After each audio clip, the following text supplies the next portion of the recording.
Hello, friend. Joe at the office here. Today, I'd like to talk about one of the great tools that is found in Excel, sorting and filtering, mostly filtering. When you're working with a data set or a table in Excel, this is a very powerful tool for analyzing the data. And it can be used as a prerequisite for building a presentation of data through Excel and building graphs on data that you want to show versus just raw data sets. So let's go ahead and let's take a look at this spreadsheet that I've worked on. You've probably seen in a couple of my other videos. We got a daily payment file for a business. So here's the summed up data for income, revenue for the day, cash payments, check payments, different sources, and it, as you can see, it is turned into a table here already, so you don't have to do that. Let's go ahead and start looking at a couple of these. So sorting, of course, sort by largest to smallest. It'll just sort your largest ending balance here. So you can see that the majority of the money is coming through your payment center. You can do a filter based on, I just want to see everything that is a check. So let's type that in. Okay, so now here's all the payments that come in through check. And then you could run just a quick auto sum and see that it is $297,000 in checks that you get. If you go ahead and you change that, instead of to check, you change it to cash, $16,000 in cash. So let's remove the filters that we have. And I don't want to sort it by that anymore. I want to sort it by what it was originally sorted by. So here we have our original table with a sum. Also, you can do some cool things by seeing, maybe if you have a list of numbers, and usually you'll have a longer list. Let's say you want to see your top 10. So there's a number filter here that says top 10. And you can change this to the top 5.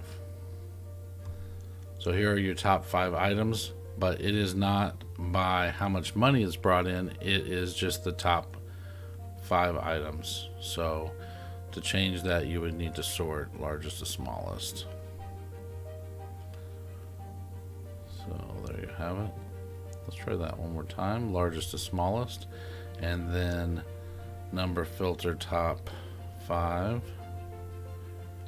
And we'll see that it is going to choose 1, 2, 3, 4, 5. Perfect. So now that you can test the function to make sure that it is working accurately. So go ahead and clear that.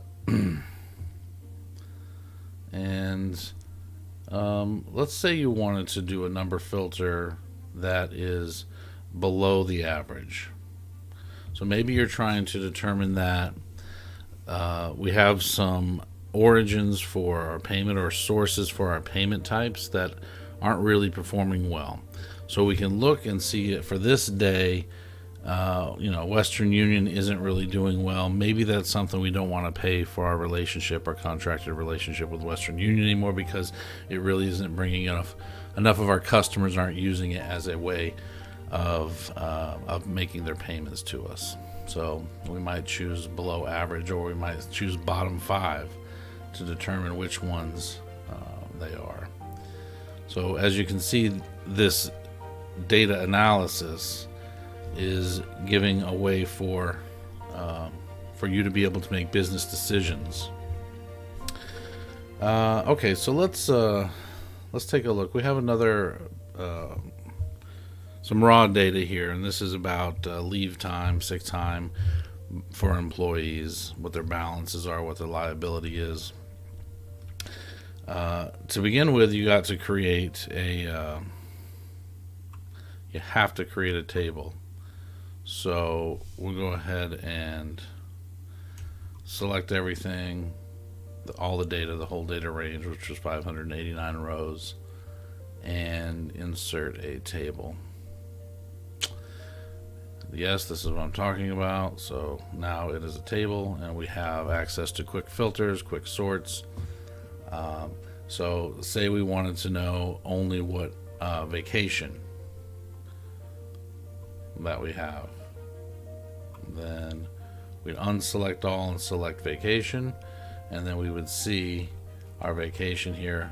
Then we could auto sum our total liability for vacation, 339,000.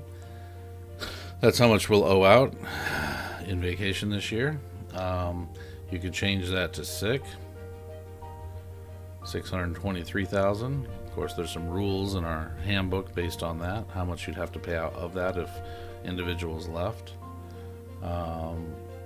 Let's continue to do that. Let's go ahead and look at safety, and because safety is something that we will definitely have to pay, but there's not a whole lot left over. So $15,000 is the total cost of our safety program, which is probably pretty good. If you're going to present this to your board or your your higher management, then you can probably say that this is the kind of money that we're spending per year, $15,000 on this program. It raises morale. It is based on how safely we work, and the hours earned on this for leave. So it's probably a pretty good program that's not costing too much. So you definitely have to know your data. Like I said, let's go ahead and clear these filters, and let's continue to look at some of this data. So say you wanted to know who has the highest balance of vacation. So number one, we would need to have vacation chosen, and then balance. Let's sort largest to smallest. And of course, I don't have real employee names. The only identifier here is an appointment ID, which I could use in the database to determine who this is. But there's an employee who has 213.5 hours of vacation time saved up. We may want to address that. The employees that are here in the top 50 or 10, I don't know, they may have they may be burning out because they're not taking enough vacation, and management may need to address this and say, hey, it's time for you to plan some vacation so you can employees may feel like they have to work and aren't taking their vacation because they don't feel free enough to say, hey, I need to take a week off or whatever it is. So this is definitely a morale issue. It's definitely an operations issue that management needs to be aware of. And this is the type of information that you could produce in a report or show in a graph to help visualize that.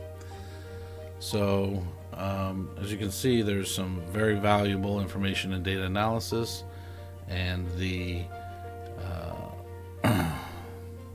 Excel sort and filter tools that are available in your table view of the data is very helpful in doing that. And just these two scenarios that we looked at, quite a bit of data analysis that can be performed on this. All right, so I think that's it for sort and filter in Excel, but I really think that if you play with it using your data and come up with questions that are going to be valuable to the organization, determine what the real values using these filters, using sorts are, so that you can present them to your management. I think that's going to help the organization overall, and it's a cool tool to use when presenting that. So don't forget to subscribe and hit like.